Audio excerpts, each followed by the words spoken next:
السلام علیکم ورحمۃ اللہ وبرکاتہ۔ بسم اللہ الرحمن الرحیم۔ آداب زندگی سے ہم لباس کے آداب پر اپنا تیسرا پارٹ شروع کرتے ہیں۔ اس ویڈیو میں ایک بار نبی صلی اللہ علیہ وسلم کے پاس مصر کی بنی ہوئی باریک ململ آئی۔ آپ صلی اللہ علیہ وسلم نے اس میں سے کچھ حصہ پھاڑ کر دہیا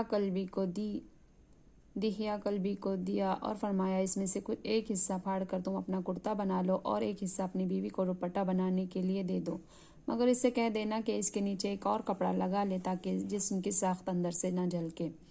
کتاب و سنت کی اس صریح ہدایت کو پیش نظر رکھ کر احکام الہی کا مقصد کو پورا کیجیے اور 4 گرے کی پٹی کو گلے کا ہار بنا کر خدا اور رسول صلی اللہ علیہ وسلم کے احکام کا مذاق نہ اڑائیے۔ حضرت عائشہ رضی اللہ تعالیٰ عنہ فرماتی ہے کہ جب یہ حکم نازل ہوا تو عورتوں نے باریک کپڑے چھوڑ کر موٹے کپڑے چھانٹے اور ان کے دوپٹے بنائے۔ نمبر 14، لباس ہمیشہ اپنی وسعت اور حیثیت کے مطابق پہنیے، نہ ایسا لباس پہنیے جس سے فخر و نمائش کا اظہار ہو اور آپ دوسروں کو حقیر سمجھ کر اترائے اور اپنی دولت مندی کی بیجا نمائش کرے، اور نہ ایسا لباس پہنیے جو آپ کی وسعت سے زیادہ قیمتی ہو اور آپ فضول خرچی کے گناہ میں مبتلا ہو، اور نہ ایسا شکستہ حال بنے رہیے کہ ہر وقت آپ کی صورت سوال بنی رہے اور سب کچھ ہونے کے باوجود آپ محروم نظر آئے، بلکہ ہمیشہ اپنی وسعت و حیثیت کے لحاظ سے موزوں و باسلیقہ صاف ستھرے کپڑے پہنیے۔ بعض لوگ پھٹے پرانے اور پیوند لگے کپڑے پہن کر شکستہ حال بنے رہتے ہیں، اس کو دینداری سمجھتے ہیں۔ اتنا ہی نہیں بلکہ وہ لوگوں کو دنیادار سمجھتے ہیں جو صاف ستھرے سلیقے کے کپڑے پہنتے ہیں، حالانکہ یہ دینداری کا یہ تصور سراسر غلط ہے۔ حضرت ابو الحسن علی شاذلی رحمۃ اللہ علیہ ایک بار نہایت ہی عمدہ لباس پہنے ہوئے تھے۔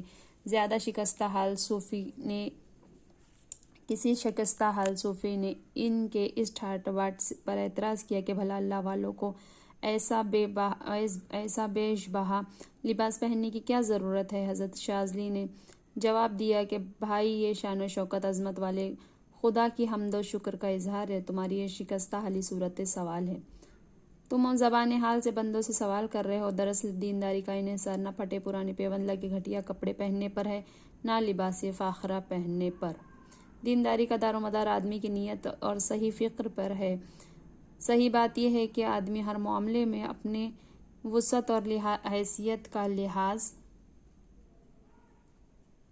کرتے ہوئے اعتدال اور توازن کی روش رکھے، نہ شکستہ صورت بنا کر نفس کو موٹا ہونے کا موقع دے اور نہ زرق برق لباس پہن کر فخر و غرور دکھائے۔ حضرت ابو الحوث رحمۃ اللہ علیہ کے والد اپنا ایک واقعہ بیان کرتے ہیں کہ ایک بار میں نبی صلی اللہ علیہ وسلم کی خدمت میں حاضر ہوا۔ اس وقت میرے جسم پر نہایت ہی گھٹیا اور معمولی کپڑے تھے۔ آپ صلی اللہ علیہ وسلم نے پوچھا، کیا تمہارے پاس مال و دولت ہے؟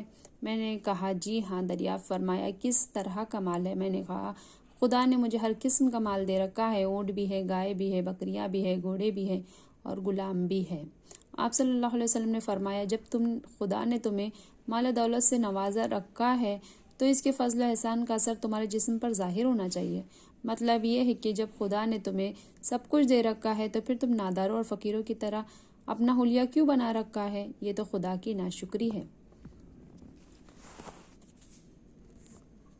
حضرت جابر رضی اللہ تعالیٰ عنہ کا بیان ہے کہ ایک بار نبی صلی اللہ علیہ وسلم سے ملاقات کی غرض سے ہمارے یہاں تشریف لائے تو آپ صلی اللہ علیہ وسلم نے ایک آدمی کو دیکھا جو گرد و غبار میں اٹا ہوا تھا اور اس کے بال بکھرے ہوئے تھے۔ آپ صلی اللہ علیہ وسلم نے فرمایا، کیا اس آدمی کے پاس کوئی کنگھا نہیں ہے جس سے یہ اپنے بالوں کو درست کر لیتا؟ اور آپ صلی اللہ علیہ وسلم نے ایک دوسرے آدمی کو دیکھا جس نے میلے کپڑے پہن رکھے تھے۔ آپ صلی اللہ علیہ وسلم نے فرمایا، کیا اس آدمی کے پاس وہ چیز یعنی صابن وغیرہ نہیں ہے جس سے وہ اپنے کپڑے دھو لیتا؟ ایک شخص نے نبی صلی اللہ علیہ وسلم سے کہا، یا رسول اللہ صلی اللہ علیہ وسلم، میں چاہتا ہوں کہ میرا لباس نہایت عمدہ ہو، سر میں تیل لگا ہوا ہو، جوتے بھی نفیس ہو۔ اسی طرح اس نے بہت سی چیزوں کا ذکر کیا، یہاں تک کہ اس نے کہا، میرا جی چاہتا ہے کہ میرا کوڑا بھی نہایت عمدہ ہو۔ نبی صلی اللہ علیہ وسلم نے گفتگو سنتے رہے اور پھر فرمایا، یہ ساری ہی باتیں پسندیدہ ہے اور خدا اس لطیف ذوق کو اچھی نظر سے دیکھتا ہے۔ حضرت عبداللہ بن عمر رضی اللہ تعالیٰ عنہ فرماتے ہیں، میں نے رسول اللہ صلی اللہ علیہ وسلم سے دریافت کیا، یا رسول اللہ صلی اللہ علیہ وسلم، کیا یہ تکبر اور غرور ہے کہ میں نفیس اور عمدہ کپڑے پہنوں؟ آپ صلی اللہ علیہ وسلم نے ارشاد فرمایا، نہیں، بلکہ یہ تو خوبصورتی ہے اور خدا کو خوبصورتی اور خدا خوبصورتی کو پسند فرماتا ہے۔ حضرت عبداللہ بن عمر رضی اللہ تعالیٰ عنہ کا بیان ہے کہ نبی صلی اللہ علیہ وسلم نے فرمایا، نماز میں دونوں کپڑے پہن لیا کرو، یعنی پورے جسم سے آراستہ ہو جایا کرو۔ خدا زیادہ مستحق ہے کہ ایسی حضوری میں آدمی اچھی طرح بن سور کر جائے۔ حضرت عبداللہ بن مسعود رضی اللہ تعالیٰ عنہ کا بیان ہے کہ نبی صلی اللہ علیہ وسلم نے فرمایا، جس کے دل میں ذرہ برابر بھی غرور ہوگا اور وہ جنت میں نہ جائے گا۔ ایک شخص نے کہا، ہر شخص یہ چاہتا ہے کہ اس کے کپڑے عمدہ ہو، اس کے جوتے عمدہ ہو۔ نبی صلی اللہ علیہ وسلم نے فرمایا، خدا خود صاحب جمال ہے اور جمال کو پسند کرتا ہے، یعنی عمدہ اور نفیس پہننا۔ غرور نہیں، غرور تو اصل یہ ہے کہ خدا حق سے بے نیازی برتے اور لوگوں کو حقیر و ذلیل سمجھے۔ نمبر 15، پہننے اوڑھنے اور بناؤ سنگار کرنے میں بھی ذوق اور سلیقے کا پورا خیال رکھیے۔ گریبان کھولے پھرنا، الٹے سیدھے بٹن لگانا، ایک پائچہ چڑھانا اور ایک نیچے رکھنا، ایک جوتا پہنے چلنا یا الجھے ہوئے بال رکھنا، یہ سبھی باتیں ذوق و سلیقے کے خلاف ہے۔ ایک دن نبی صلی اللہ علیہ وسلم مسجد میں تشریف رکھتے تھے، اتنے میں ایک شخص مسجد میں آیا جس کے سر اور داڑھی کے بال بکھرے ہوئے تھے۔ نبی صلی اللہ علیہ وسلم نے اپنے ہاتھ سے اس کی طرف اشارہ کیا، جس کا مطلب یہ ہے کہ جا کر اپنے سر کے بال اور داڑھی کو سنوارو۔ چنانچہ وہ شخص گیا اور بالوں کو بنا سنوار کر آیا تو آپ صلی اللہ علیہ وسلم نے ارشاد فرمایا، کیا یہ زینت و آرائش اس سے بہتر نہیں ہے کہ آدمی کے بال الجھے ہوئے ہو؟ ایسا معلوم ہوتا ہے گویا وہ شیطان ہے۔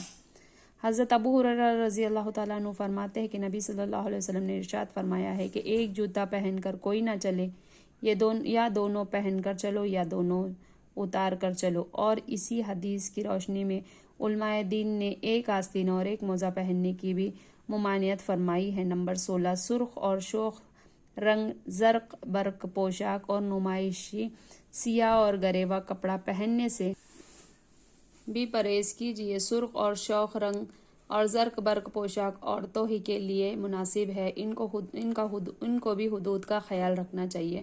رہے نمائشی لمبے چوڑے جبے یا سیاہ اور گریوا جوڑے پہن کر دوسروں کے مقابل میں اپنی برتری دکھانا اور اپنا امتیاز جتانا، تو یہ سراسر کبر و غرور کی علامت ہے۔ اسی طرح ایسے عجیب و غریب اور مضحکہ خیز کپڑے بھی نہ پہنیے جس کے پہننے سے آپ خواہ مخواہ عجوبہ بن جائے اور لوگ آپ کو ہنسی اور دل لگی کا موضوع بنا لیں۔ نمبر 17، ہمیشہ سادہ